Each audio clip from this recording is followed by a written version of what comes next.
آپ صلی اللہ علیہ وسلم جب دنیا کو چھوڑ کر جا رہے تھے، جب آپ نے کہا تھا تم دو چیزوں کو مضبوطی سے تھام لینا، اگر تم اسے تھام لو گے تو تمہیں کوئی گمراہ نہیں کر سکے گا، تمہیں گمراہ کرنے والا گمراہ ہو جائے گا۔ وہ چیزیں کیا تھی؟ ترکت فیکم امرین لن تضلوا ما تمسکتم بہما کتاب اللہ و سنت رسول اللہ، اللہ کی کتاب اور میری سنت کو تم مضبوطی سے تھام لو گے تو تمہیں کوئی گمراہ نہیں کر سکتا۔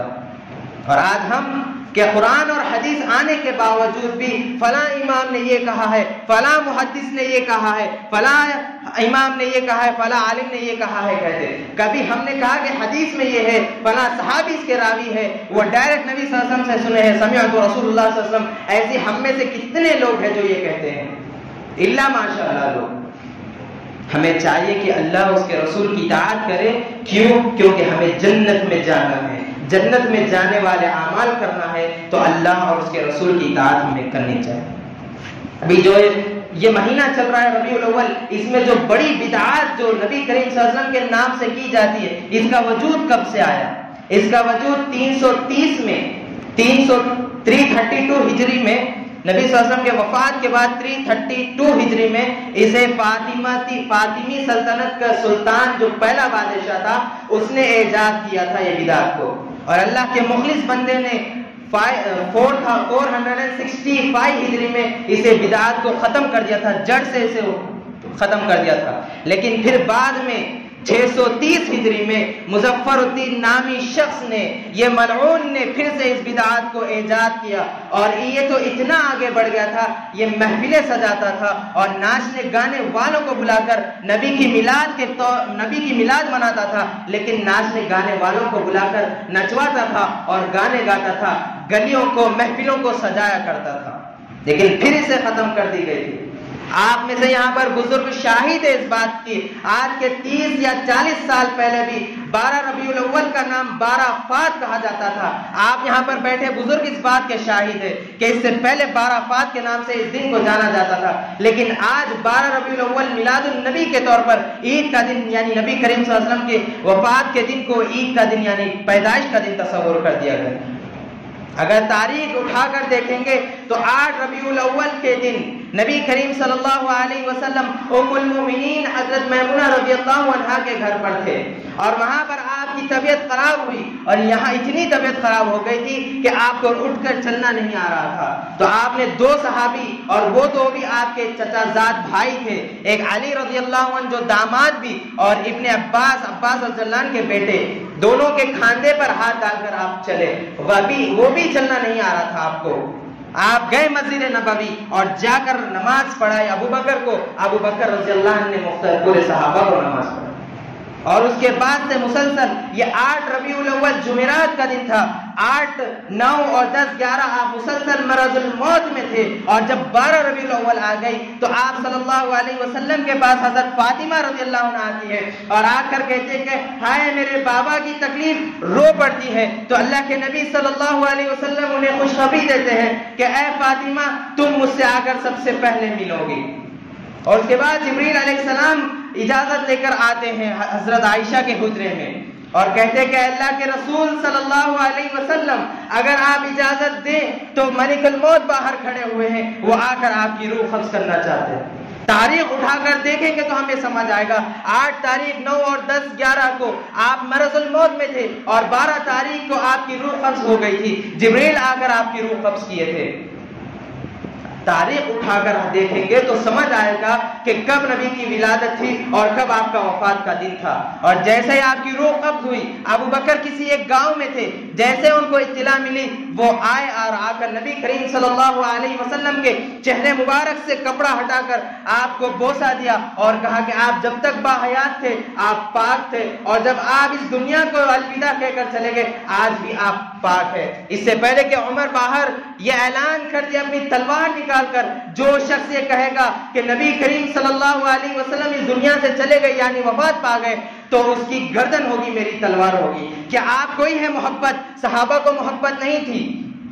جیسے عمر کا یہ اعلان تھا تو صحابہ خاموش ہو گئے، اور عمر نے کہا کہ اللہ کے نبی جلد لوٹیں گے، جیسا موسیٰ علیہ السلام 40 دن کے لیے گئے تھے، میرے نبی بھی گئے اور واپس آئیں گے۔ اور ابو بکر آئے اور عمر کو ہٹا دیے، آپ جائیں اور بخاری اٹھائے، 3667 اور 3668 حدیث نمبر ہے.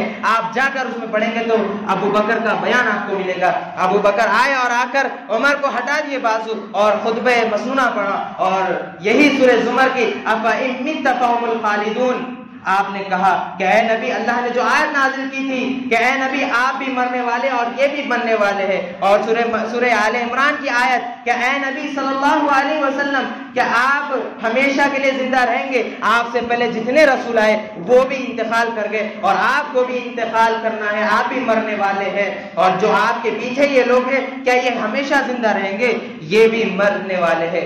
یہ بخاری کی حدیث ہے. عمر رضی اللہ عنہ کو ہٹا کر ابو بکر نے یہ خطبہ دیا تھا، بخاری میں موجود ہے. تم کہتے ہو نا کہ جو اہل حدیث پکا اہل حدیث ہے، وہ بخاری سے ثابت کرتے کہ جو تم نماز پڑھتے ہو رفع الیدین کا اس نے اس طریقے سے نام لیا ہے، میں اپنی زبان سے نہیں نکال سکتا. اس نے کہا کہ بخاری سے بتا دو، تو میں بخاری سے تمہیں دلیل دیتا ہوں. جا کر کتاب الاذان اٹھا لو، 736 حدیث نمبر ہے، جا کر وہاں دیکھ لو، رفع الیدین سے نماز پڑھنے کا ثبوت ہے. اور اب میں یہ تمہیں کہتا ہوں کہ صرف بخاری نہیں، کتاب الستہ اور معطا امام مالک اٹھا لو. خالی ایک دلیل ہمیں دے دو میلاد النبی منانے کی، تو ہم کیا پورے اہل حدیث منائیں گے اور تم سے زیادہ جشن نکالیں گے اور تم سے زیادہ ریلی نکالیں گے، تم سے زیادہ ہم جھنڈے لگائیں گے. صرف ایک حدیث، وہ بھی پوری سند کے ساتھ، وہ جائے گی سند صحابی سے اور صحابی یہ کہہ کہ میں رسول اللہ صلی اللہ علیہ وسلم سے سنا ہوں. یہ ایک حدیث ہمیں دے دو، ہم بھی نبی کی ولادت 12 ربیع الاول کو منائیں گے. لیکن افسوس ہے قیامت کی صبح قائم ہو جائے گی لیکن ایک حدیث بھی نہیں لا کے دو گے. تم نے کہا کہ رفع الیدین کی حدیث، میں نے بخاری سے کتاب الاذان اٹھا لو، 736 حدیث نمبر، اس میں رفع الیدین کے ساتھ نماز پڑھنے کا حکم ہے. اور بخاری اور مسلم میں ایک بھی حدیث ضعیف نہیں ہے. یہ اس پہ متفق، سب کا متفق ہے کہ اس میں ایک بھی حدیث ضعیف نہیں ہے.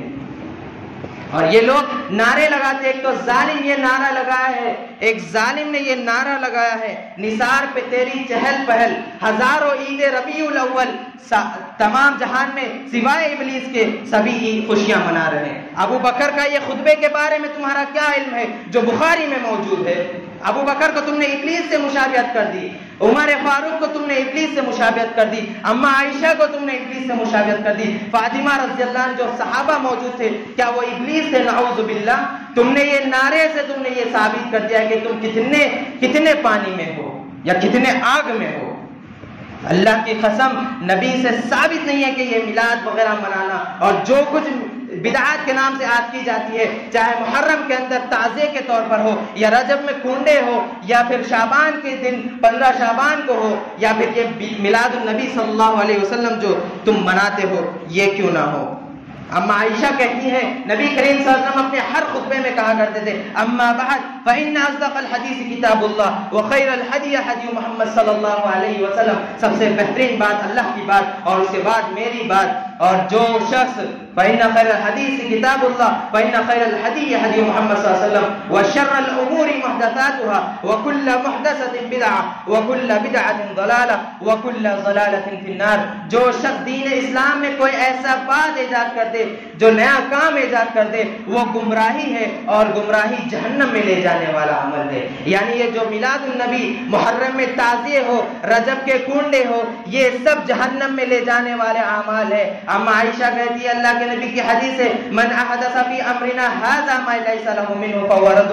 یہ بخاری کی حدیث ہے. اور مسلم کی من عمل عملا ليس عليه امرنا فهو رد. جو شخص ہمارے اس دین میں ایسی بات کو لائے جس سے ہم سے ثابت نہ ہو تو وہ عمل مردود ہے. یہ میلاد النبی اور یہ تعزیے وغیرہ یہ مردود کام ہے اور جہنم میں جانے والا عمل ہے. مسلم کی پہلی حدیث میں یہ ہے اللہ کے نبی کہتے ہیں جو شخص ہم پر کوئی بات کرے اور ہم پر الزام لگائے کہ نبی نے کہا تو اس شخص نے اپنا ٹھکانہ جہنم بنا لے. اللہ کے نبی صلی اللہ علیہ وسلم کہہ رہے کہ وہ شخص اپنا ٹھکانہ جہنم بنا لے. اللہ رب العالمین نے سورہ مائدہ کی آیت نمبر 3 جو پوری قرآن کی آخری آیت، جب آپ رسول اللہ صلی اللہ علیہ وسلم عرفے کے میدان میں حجۃ الوداع میں، عرفے کا میدان تھا، جمعہ کا دن تھا، آپ ممبر پر کھڑے، اللہ رب العالمین نے یہ آیت نازل کی الیوم اکملت لکم دینکم واتممت علیکم نعمتی ورضیت لکم الاسلام دینا. آج کے دن میں نے دین کو تمہارے لیے مکمل کر دیا اور تمام نعمتیں تمہارے لیے پورے کر دیا. کیا اللہ نعوذ باللہ اللہ نے میلاد کے بارے میں بتانا بھول گیا تھا یا نبی صلی اللہ علیہ وسلم بتانا بھول گئے تھے؟ نبی نے صحابہ سے کہا اس دن کہ آج میں نے جو کچھ مجھ پر نازل ہوا میں سب تمہیں بتا دیا ہوں، کوئی چیز میں چھپایا نہیں ہوں۔ اور صحابہ نے کہا کہ ہم گواہ ہیں۔ آپ صلی اللہ علیہ وسلم نے کہا اللہ تو گواہ ہے نا، اللہ تو گواہ ہے نا، اللہ تو گواہ ہے نا۔ اللہ کے نبی نے تو بتا دیے، پھر یہ میلاد کہاں سے تم بتا رہے ہو؟ اس کی دلیل دے دو نبی سے، لیکن نبی سے بھی نہیں دے سکتے، نہ صحابہ سے دے سکتے۔ یہ تمہارے جس کے ایجاد کے تمہارے امام احمد رضا خان بریلوی، ان کے مطابق 8 ربیع الاول کو نبی کی پیدائش ہے۔ شیخ عبد القادر جیلانی رحمۃ اللہ علیہ کے مطابق 10 محرم کو نبی صلی اللہ علیہ وسلم ولادت ہوئے۔ اختلاف ہے اس میں، کسی نے کہا 9 کو پیدا ہوئے، اور زیادہ بات یہی ہے کہ 9 ربیع الاول کو آپ صلی اللہ علیہ وسلم نے پیدا ہوئے، کیونکہ ذخیرہ حدیث، ذخیرہ سیرت، تجلیات نبوت اور جتنے کتابیں ہیں سیرت النبی کے، ان سب میں 9 تاریخ ہے، اور احادیث کا مطالعہ کریں گے تو 9 کو آپ نے ولادت ہوئے اور 12 کو آپ کا انتقال ہوا ہے۔ اللہ رب العالمین نے پورا دین اسلام کو مکمل کر دیا، اور نبی کریم صلی اللہ علیہ وسلم نے اور کہا، نبی صلی اللہ علیہ وسلم نے خیر کی بات تمام بتا دی ہے، اور کہا کہ تم جس طرح عیسیٰ ابن مریم کے نصارہ نے عیسیٰ ابن مریم کے شان میں غلو کیا تھا، تم میرے شان میں غلو نہ کرنا۔ لا تطرونی کما اطر النصارى عیسیٰ ابن مریم انما عبد اللہ ورسولہ، تم میری شان میں اس طرح غلو نہ کرنا جس طرح نصارہ نے عیسیٰ ابن مریم کی شان میں غلو کر دیے تھے، اور میں اللہ کا بندہ اور اس کا رسول ہوں۔ یہاں پر ایک چیز ثابت ہوتی ہے کہ اللہ کے رسول بشر ہے، نور نہیں ہے، اللہ کے نبی کی حدیث ہے، اور تم ہمیں گستاخ رسول کہتے ہو۔